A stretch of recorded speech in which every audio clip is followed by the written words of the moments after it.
Exercice 30, page 26. Il s'agit là d'examiner l'affichage de l'écran de votre calculatrice. Nous en avons déjà parlé en cours.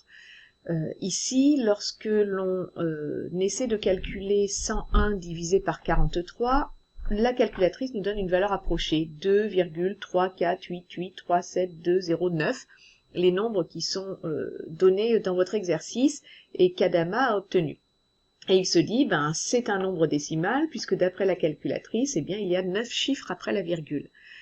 Mais attention, vous savez que votre calculatrice n'affiche pas forcément tous les chiffres de votre écriture décimale, puisqu'elle est limitée par sa taille, par ne serait-ce que l'écran de la calculatrice. Donc comment savoir s'il y en a d'autres? L'une des façons de le savoir, c'est de faire ce que propose Marine, c'est-à-dire d'enlever à 101 sur 43 le 2 qui est la partie entière de votre nombre.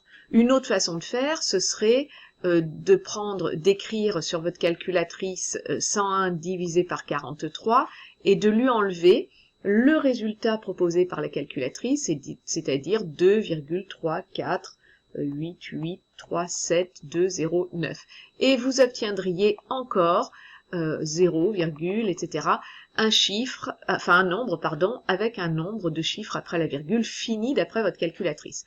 En fait, quand on fait ça, on s'aperçoit qu'il y a encore des chiffres à mettre ici, dans le développement décimal de 101 sur 43. On se dit, ce n'est sans doute pas un nombre décimal, puisque j'en trouve toujours des chiffres ensuite.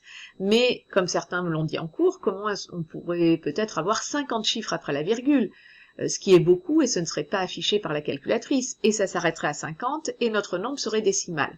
Alors en fait, effectivement, il n'est pas décimal et on peut le conjecturer en faisant ce qu'a fait Marine à la calculatrice ou en faisant ce calcul, mais pour le démontrer simplement, il suffit de regarder son écriture rationnelle, 101 sur 43, c'est son écriture rationnelle réduite, cette fraction est irréductible, 43 est un nombre premier, et on ne peut donc pas l'écrire comme un produit de 2 de puissance de 2 et de puissance de 5, ça c'est impossible. Si on ne peut pas écrire le dénominateur comme un produit de puissance de 2 et de puissance de 5, d'après le cours, nous savons que notre nombre n'est pas décimal et aura donc une infinité de chiffres après la virgule lorsqu'on l'écrit sous forme décimale.